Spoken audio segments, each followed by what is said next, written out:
केवट जी से कहा कि गंगा पार आपने कराई है, भवसागर पार आपका समाज। एक ऐसा समाज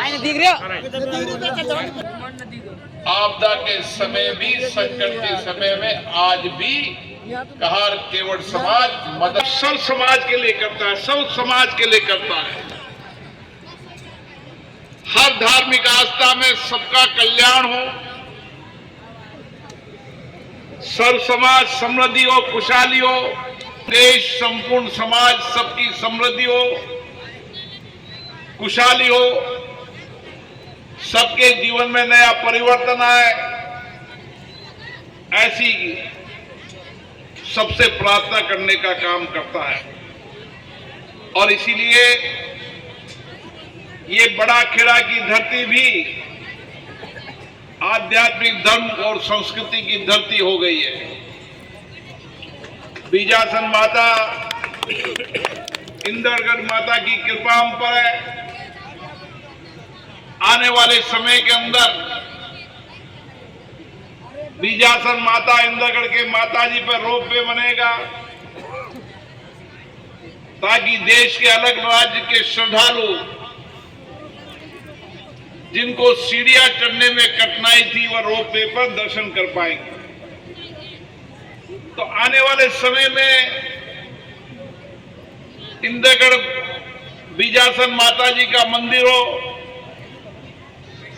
कमलेश्वर महादेव का मंदिर हो, केशवाय भगवान का मंदिर हो,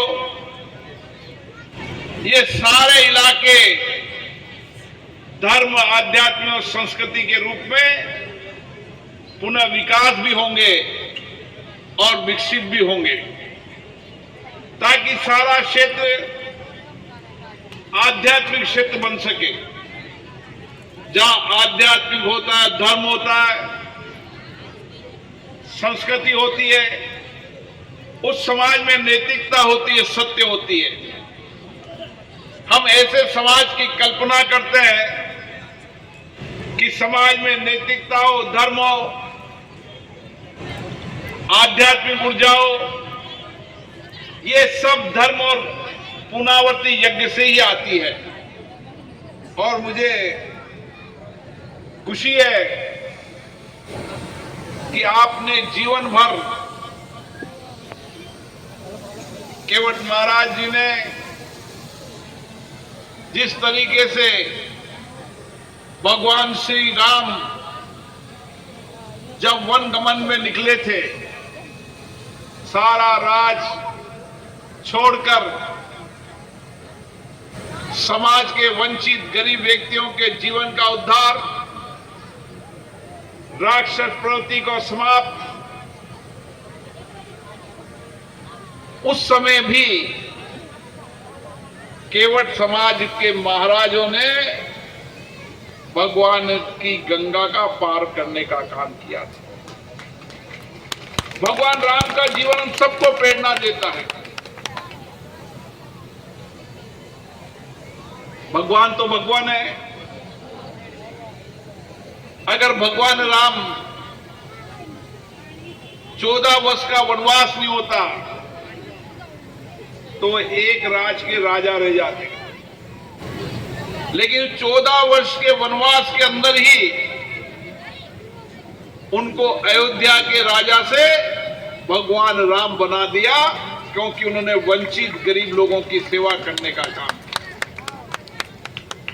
उन्होंने राक्षस प्रवृत्ति का समाप्त करने के लिए भी, असुर शक्तियों को समाप्त करने के लिए भी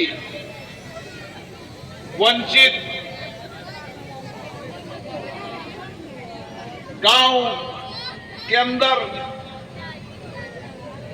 रहने वाले वनवासियों की सेना बनाकर उस समय के सबसे बलवानी राजा रावण का वध करने का काम किया, तो इन लोगों के बलबूते पर किया। इसलिए अहंकार और राक्षस वस्ती को समाप्त करने का अगर काम कोई कर सकता है तो वंचित और गरीब जो गांव में रहता है वही राक्षस प्रवृत्ति का समाप्त कर कर और समाज कल्याण का काम कर सकता है। और इसीलिए इसी संस्कार से केवट समाज आज भी संपूर्ण समाज की सेवा करने का काम करता है। चाहे जगह जगह पुल बन गई है, लेकिन कोई समय था जब नदी को पार करने का काम नाव से केवट समाज ही करता था। मैं जानता हूँ केवट समाज की बहुत बड़ी चुनौतियां हैं, संकट है, आपदा है, लेकिन आप निश्चित रहें, मैं हमेशा आपके साथ खड़ा हूं।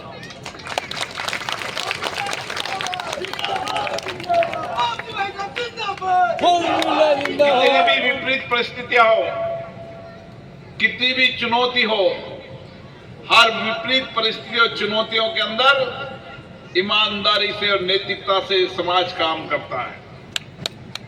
जैसे भगवान राम को 14 वर्ष का वनवास हुआ था, हो सकता है मैं थोड़ा वनवास लंबा लग रहा हो, लेकिन एक दिन भगवान की नैया का पार करने वाले अंतिम दर्शन हमको ही होंगे।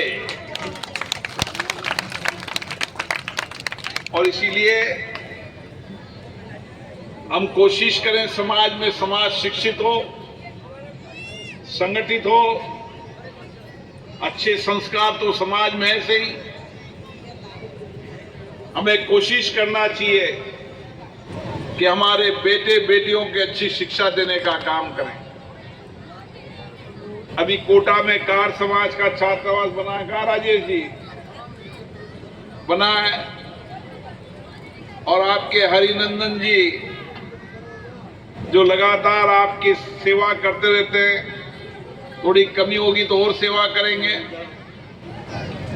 हमारे बजरंग लाल जी, मोतीलाल जी, फूलचंद जी, मांगीलाल जी एवं बेड़ा खिड़ा के समाज के सभी समिति के लोगों का मैं अभिवादन करता हूं, स्वागत करता हूं।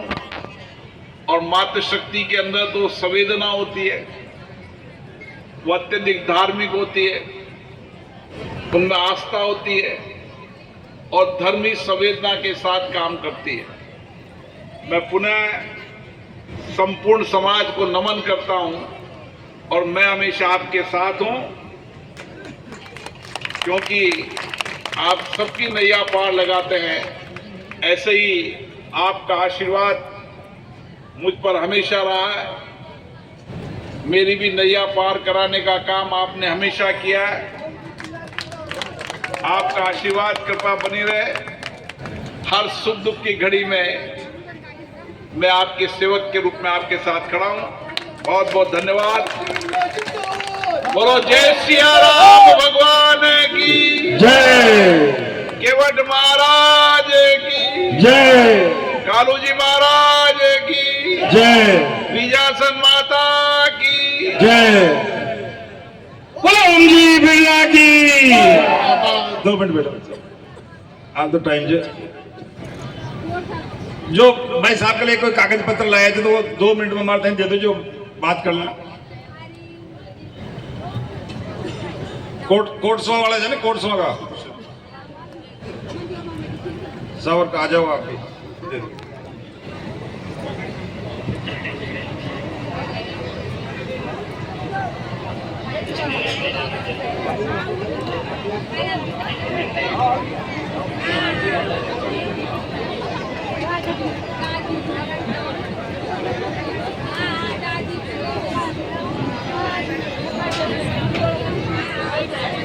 ये भाई साहब का प्रेम है, जो भाई साहब हमारे बीच में दिन हो या रात हो हमारे समाज में